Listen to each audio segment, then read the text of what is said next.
নমস্কার, অ্যাস্ট্রোগুরু হিরোকে আপনাদের স্বাগত জানাই। আজ যে ব্যাপারটা নিয়ে আলোচনা করব সেটা হলো আমরা কি করে আমাদের প্রচলিত জীবনে, যে জীবন আমাদের চলছে সেই জীবনে এমন কি কাজ করলে আমাদের গ্রহ মানে পরপর যে গ্রহগুলো আমাদের আছে, গ্রহগুলোর সঠিকভাবে আমাদের কাজ করে বা গ্রহদের যে রুষ্টতা আমাদের না হয়, আমরা গ্রহদের থেকে সঠিক আশীর্বাদ প্রাপ্ত হই। তো এরকম একটা একটা করে আমি পরপর বলবো। আজ আমরা বলবো সেটা হলো আমরা বেশিরভাগই যারা আছি আমরা রাতে রুটি খাই। তো রাতে রুটি আমরা যখন তৈরি করি তখন রুটির মধ্যে এমন কিছু কিছু জিনিস আছে যেগুলো আমরা দিলে সেই রুটির খাবার সঙ্গে সঙ্গেই আমাদের গ্রহগুলো, আমাদের বিভিন্ন রকমের যে অপদোষ বা সমস্যা থাকে, গ্রহগত সমস্যা থাকে, সেগুলো দূর হয়।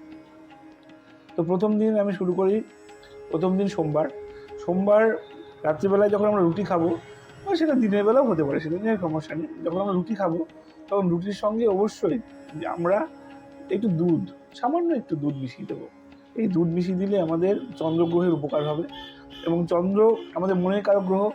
মানসিক অশান্তি থেকে শুরু করে আমাদের যে মানসিক পীড়া, মনের মধ্যে যে দ্বন্দ্ব তৈরি হয়, আমাদের বিভিন্ন রকমের যে প্রবলেম বা আমাদের যে সমস্যাগুলো হয়, যে চিন্তার সঠিক বাস্তবায়ন করতে পারি না, এই সমস্যাগুলো আমাদের দূর হবে।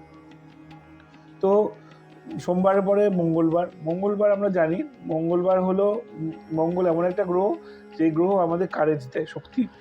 তো মঙ্গলবার আমরা হালকা যে সঙ্গে একটুখানি লাল মির্চ মানে লঙ্কার গুঁড়ো যদি একটু মিশিয়ে দিতে পারি, ভীষণ ভালো কাজ হবে। রুটির সঙ্গে যেই যখন আমরা আটা মাখবো, এই আটা মাখার সঙ্গে সামান্য একটু লঙ্কার গুঁড়ো মিশিয়ে দেবো।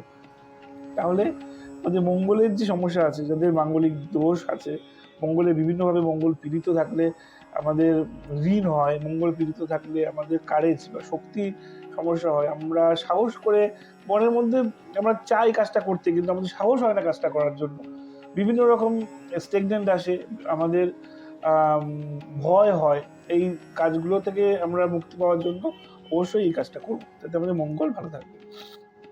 তো আছে বুধবার আমরা যেটা করব সেটা হলো, আমরা জানি বুধ হলো বুদ্ধির কারক গ্রহ এবং এই বুদ্ধির জন্য মানে বুধের প্রবলেম হলে আমরা নানা দিক থেকে আমাদের সমস্যা হয়। আমরা প্রথমত বুদ্ধি ভুল ইনভেস্টমেন্টের দিকে আমরা চলে যাই। বুদ্ধি ভুল হলে আমাদের বাচালতা আসে, যেই কথা যেখানে বলার নয় সেই কথা আমরা সেখানে বলি। তো এরকম বুদ্ধির বিভিন্ন রকম সমস্যা কিন্তু আমাদের এই সময় হয়। তো আমরা যেটা করব সেটা হলো, বুধবার যখন আমরা আটা তৈরি করব, আটার সঙ্গে অবশ্যই সামান্য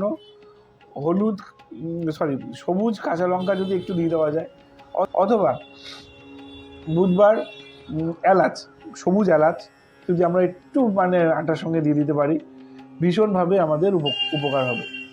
তো বুধের পরে যেই গ্রহটা আসে, খুব প্রয়োজনীয় গ্রহ, সেটা হলো বৃহস্পতি। দেবগুরু বৃহস্পতির কৃপা আমরা সকলেই চাই। বৃহস্পতি ছাড়া আমাদের বিদ্যার অগ্রগতি হওয়ার সমস্যা হয়। বৃহস্পতি ছাড়া আমাদের ধন, ঐশ্বর্য, সন্তান প্রাপ্তি বিভিন্ন জায়গায় বাধা আসে। আমরা জানি যে বৃহস্পতির উপচার আমাদের সকলেরই করা উচিত। তো সামান্য একটা উপায় করলেই বৃহস্পতি আমাদের নিত্য দৈনন্দিন জীবনের সঙ্গে আমাদের ভালো হতে থাকে ধীরে ধীরে। কী করব? আটার যখন আমরা করব তার সঙ্গে সামান্য পরিমাণ কেশর, যদি না পাই তো সামান্য হলুদ, যে হলুদ আমরা টারমারিক হলুদ হয় না, সেই হলুদ একটু মিশিয়ে দিলাম, দেখবেন ভীষণভাবে আপনাদের বৃহস্পতি ভালো হতে শুরু করবে। এই বৃহস্পতি ভালো হলে আমাদের জীবনের একটা আলাদা গতি তৈরি হয়। ব্যবসায়ীরা অবশ্যই এটা করবেন, ভীষণভাবে উপকার পাবেন। এছাড়া এরপরে আছে শুক্র। এই শুক্র গ্রহের জন্য আমরা রুটির সঙ্গে অবশ্যই রুটির সঙ্গে আমরা একটু হালকা চিনি বা মিষ্টি মিশিয়ে দেবো। মিষ্টি বা চিনি মিশিয়ে দিলে আমাদের শুক্র গ্রহের কাজ করবে। এবং আপনারা ভীষণভাবে দেখবেন, এই শুক্র গ্রহ যদি অভাব হয়, আমাদের প্রাচুর্য থাকে না, সৌন্দর্য নষ্ট হয়ে যায়, আমাদের অ্যাবান্ডেন্স মানে আমাদের যা চাই, এই বৈভব, এই পৃথিবী থেকে যে অর্থ এবং বৈভব, গাড়ি বাড়ি, সহায় সম্পদ, সোনা দানা, সবই কিন্তু শুক্র গ্রহ থেকে আসে। তো আমরা দৈনন্দিন জীবনে এই সামান্য একটু পরিবর্তন করলে আমাদের শুক্র গ্রহ কিন্তু ধীরে ধীরে ভালো হতে থাকবে। পরবর্তী যে গ্রহের কথা বলবো সেটা হলো শনি গ্রহ। শনি গ্রহের জন্য আপনারা আটার সঙ্গে কয়েক ফোঁটা আপনারা সর্ষের তেল দিয়ে দেবেন। এই সর্ষের তেলটা আপনাদের আটা মাখার সঙ্গে দিয়ে দিলে কী হবে, শনি গ্রহ আপনাদের ভীষণভাবে, যে যাদের শনি পীড়িত হচ্ছে, যাদের শিরদাঁড়ায় ব্যথা, হাঁটুতে ব্যথা, এবং ধরুন আমরা জানি স্যাটার্নের 7.5 চলছে, শনি আমাদের বিভিন্নভাবে মানে সমস্যার সৃষ্টি করছে। যাদের শনি গ্রহের বিভিন্ন রকম সমস্যা হয় তারা প্রতিদিন ওই অ্যাটলিস্ট শনিবার করে ওই সর্ষের তেলটা আটা মাখার সঙ্গে মাখবেন, দেখবেন ট্রিমেন্ডাসলি উপকার পাবেন আপনারা। আপনাদের জীবনের যেই সমস্যাগুলো শনি গ্রহ থেকে আসছিল, অবশ্যই তার থেকে ধীরে ধীরে মুক্তি পাবেন। পরবর্তী আসছে রোববার। রোববার হলো সূর্য দেবতা। তো সূর্য দেবতা আমাদের জীবনের সবচাইতে, যাকে গ্রহরাজ বলা হয়, তো সূর্য দেবতাকে অবশ্যই আমাদের দুষ্ট রাখতে হয়, কারণ সূর্য যার খারাপ থাকে তার মান সম্মান ঐশ্বর্য কিছুই থাকে না, সব থেকেও তার কিছু থাকে না। যার সম্মান নেই জীবনে, তার জীবনে থেকেই কি লাভ? তো অবশ্যই আমরা সূর্যের জন্য বা রবি গ্রহের জন্য আমরা এই কাজটা করব। কি করব?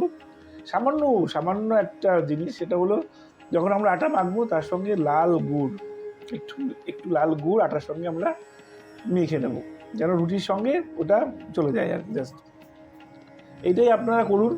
দেখুন, নিত্য নৈমিত্তিক গ্রহদের এই উপাচারগুলো করলে আমাদের যে নবগ্রহ, পরপর নবগ্রহ আমাদের তুষ্ট থাকবে। এই নবগ্রহকে যদি আমরা প্রতিদিনের ডেইলি লাইফে সঠিকভাবে ব্যালেন্স করতে পারি, তাহলে জীবনে আমাদের আর অন্য কোনো ভাবে কোথাও ছোটাছুটি করার প্রয়োজন নেই। আমাদের জীবনযাত্রার সঙ্গেই তো গ্রহরা যুক্ত রয়েছে। আমাদের আচার আচরণ, আমাদের কর্ম, আমাদের খাওয়া দাওয়া, এই সব কিছুর সঙ্গেই গ্রহরা যুক্ত রয়েছে। তো অবশ্যই আপনারা চেষ্টা করবেন যে এই উপাচারগুলো যেইগুলোটা বললাম আমি, দিন অনুযায়ী সেই কাজগুলো করবেন। আপনাদের গ্রহদের প্রত্যেকটা গ্রহ আপনাদের ব্যালেন্সড হবে এবং জীবনযাত্রা আপনাদের অবশ্যই ভালোর দিকে পরিবর্তন হবে। ভালো থাকুন, সুস্থ থাকুন। নমস্কার।